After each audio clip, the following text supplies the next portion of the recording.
Hey everyone, Lisa here with Evolve Body. Today I'm gonna go over J-Lo's entire nutrition routine between her breakfast, her lunch, her dinner, and then the highlights of how she chooses which foods to eat. So stick with me here to see how I break it down. So this brings us to her breakfast. So the article talks about how J-Lo will have lemon water when she first gets up. And this is something that I see very often. Do I think it's something that is absolutely necessary? No. Do I think it hurts? Also no. I definitely am a good supporter of having water when you first get up. I like to have what's equivalent to about a glass of water after I brush my teeth. I cannot drink water unless I have brushed my teeth. Like I just feel gross, but it's up to you. But I always recommend having a glass of water because think about it, you have gone all night likely without having any hydration at all. So you're technically slightly dehydrated first thing in the morning. So getting that glass of water in can get your tissues hydrated. It can get your stomach primed for food. And if you wake up really hungry, it can help you sort of delay the need for breakfast like immediately. The next thing that they said is that for breakfast, she typically has a protein shake, and that can include things like strawberries, blueberries, Greek yogurt, cinnamon, honey, lemon juice, and she uses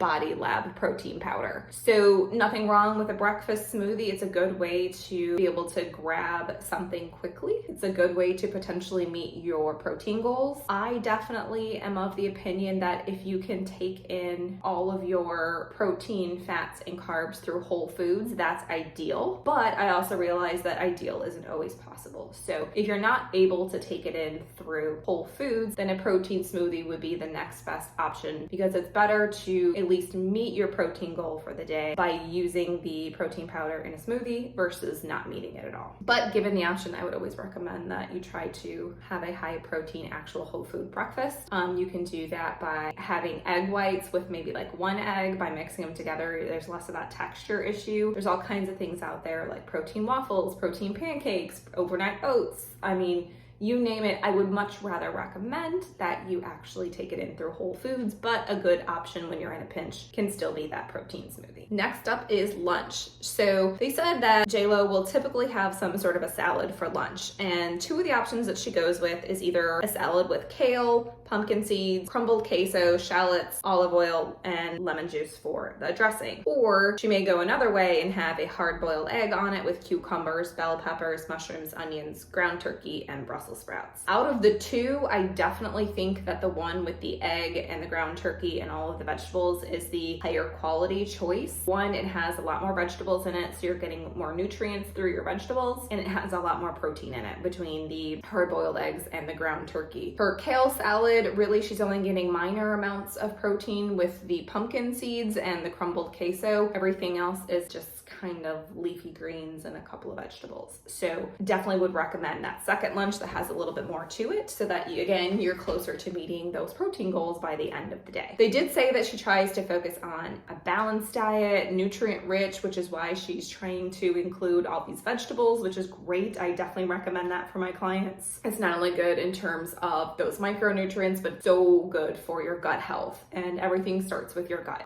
That's definitely a good thing to follow. They did say that she avoids carrots and corn due to the high sugar content. I remember I had heard that before many years ago, I think when I was trying like a South Beach diet or something like that. And I remember being so freaked out about having carrots and corn because they were high in sugar. And the only thing I have to say to that is it's all relative. So first of all, those are naturally occurring sugars in those foods. It's not added sugar. Second, you have to look on the spectrum, right? So compared to bell pepper, a carrot, yes, has more naturally occurring sugar. It's sweeter than a bell pepper or cucumber or some sort of a leafy green. But compare that carrot to a strawberry, a banana. Those are fruits that have a much higher naturally occurring sugar content. And then take that carrot and compare it to literally any processed food you find. It's not really even close. So it's very nitpicky, I would say, and I don't think that's really necessary. I think on the spectrum of where all your vegetables can fall, they may be on the sweeter side, but is there anything bad about having those versus something else that may be more processed? No, I think it's just a choice. It depends on how strict you want to be with sugars, which is basically what you're talking about with carbs. I think the only sugar you should really hone in on is added sugar.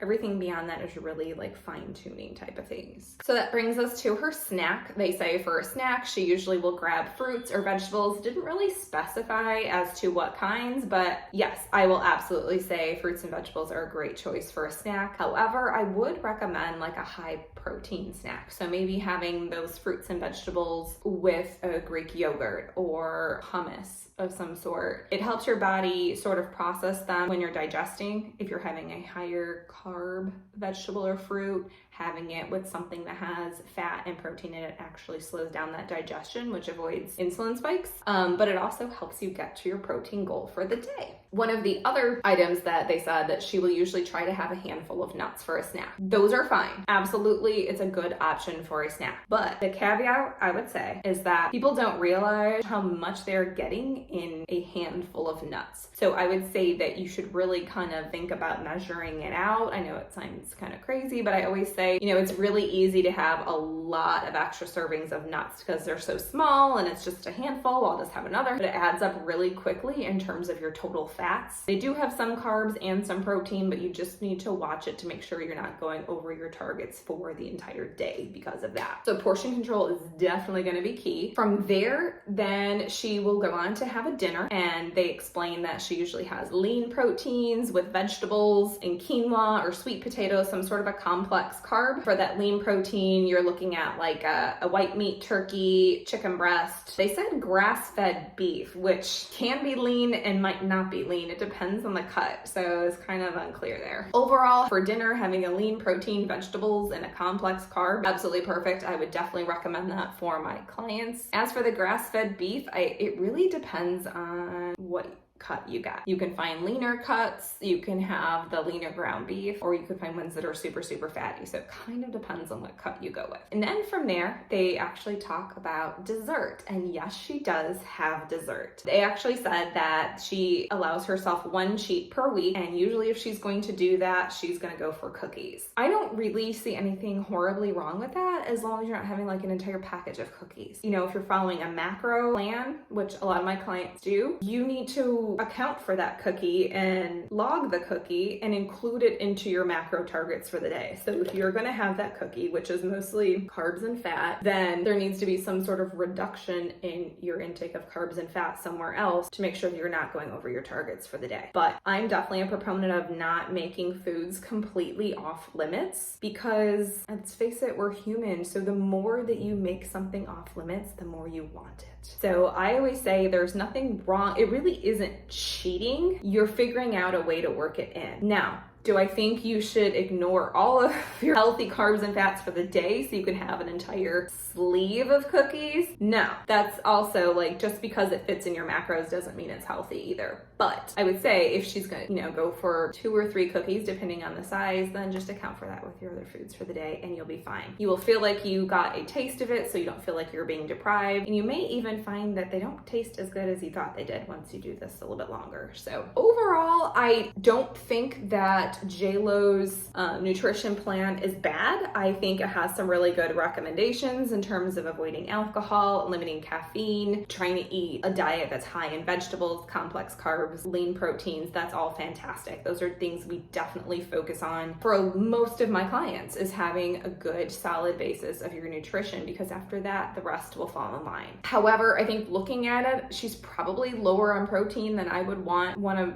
my clients to be. I would recommend that if she's going to do protein shakes, maybe do those 1 or 2 days and then have whole foods another 1 or 2 days. For her lunch, I would try and have her incorporate some lean protein if she's not having that higher protein salad and she's having the other one. I would say I would want them between, if you're brand new, somewhere between a half an ounce to an ounce of protein per pound of body weight. But it all kind of depends, again, on the individual and where they're at in their journey and what their goals are. Looking at this, I feel like she might be a little low on her protein, but overall, I think it's a much cleaner diet than the average American, and it's worth giving at least part of it a try. In terms of longevity, is this sustainable? Absolutely. Eating clean is something that I want to get a lot of my clients to get to, and it doesn't mean that you're crazy and like buy everything organic and stuff like that. It's just eliminating the processed foods with added ingredients that we don't need. Our ancestors didn't have these ingredients in their foods, and let's be real, they were in a far better better state in terms of health than we are right now. They didn't have the same obesity numbers. They didn't have nutrient deficiencies. I think we need to look at that and start really being smart consumers and know like what is in our foods and is it what's actually good for us. Whole foods is what human civilization was living on for hundreds and thousands of years before supplements and processing came into play in the 19th century or 20th century.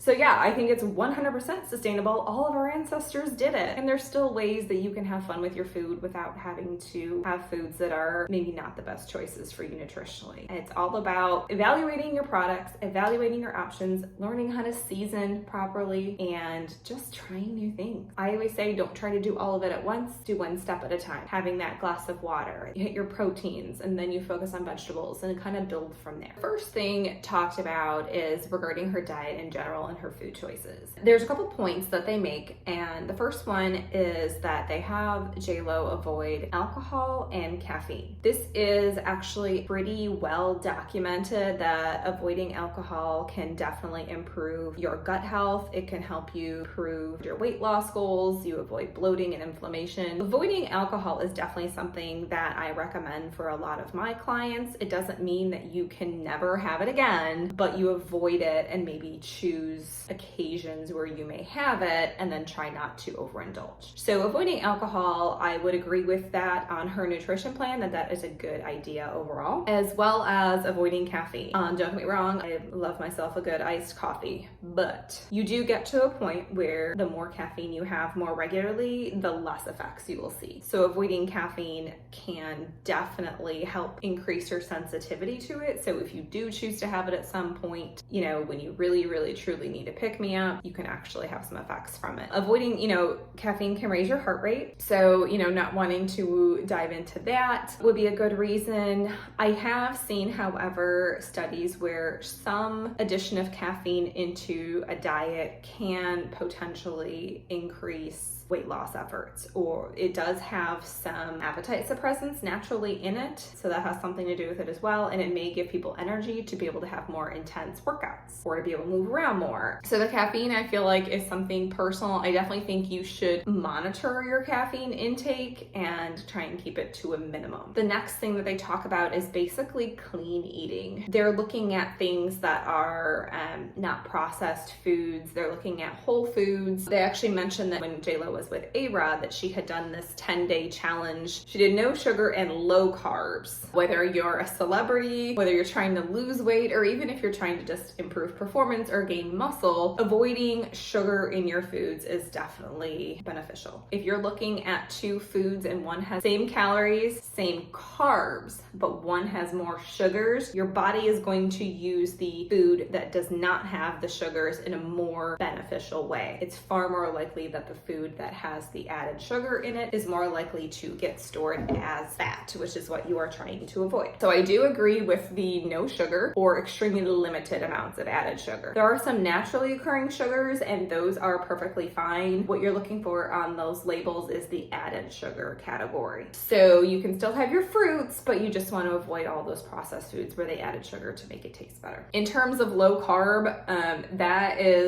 carbs get a really, really bad rap, and it kind of depends on what your goals are. If you're looking to gain muscle and perform, you're gonna need more carbs. You need those carbs for energy and to help replace your glycogen stores so that you have more energy when you're working that muscle. There are ways that you can sort of play with it. Right now, all of our processed foods have so many extra carbs in them that, eliminating those empty carbs, again, like the added sugars, would be beneficial. But in terms of going completely like I'm not going to have any carbs, it kind of is very in terms of how your body responds, what your goals are. Ultimately, like carbs are one of the macros that, nutrition coaches will adjust and reduce or increase based on where someone is at with their goals and their meal plans. Low carb isn't always what is needed. High carb is not always what is needed, but it depends on you, your goals, and how carb sensitive your individual body is. That one, I say it kind of depends on where she was with her diet before and where her goals were, but I would say minimizing those empty carbs like sugars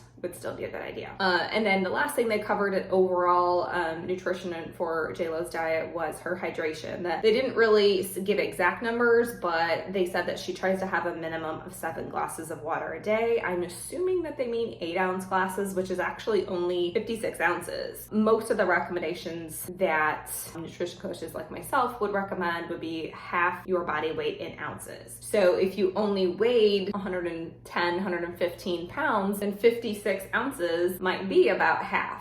If you weigh 150 pounds, half of that would be 75 ounces. So again, it's relative to how big the person is. So I would say it's a good minimum to start with, but I would make it individual to how much you weigh and base your hydration intake on your actual numbers. That pretty much wraps up my assessment of JLo's diet as we were seeing it. I think that, you know, she looks fantastic, and I'm sure having a nice clean diet has something to do with that. But I hope you enjoyed this video, gave you some good ideas, and helped you sort of filter through all the things that we're seeing out in the media about all of these celebrity diets out there. If you found any value in this, please like, comment, or share, and absolutely go ahead and hit subscribe so you get alerts on our new topics that are coming out. And don't forget that evolve your body, evolve your life.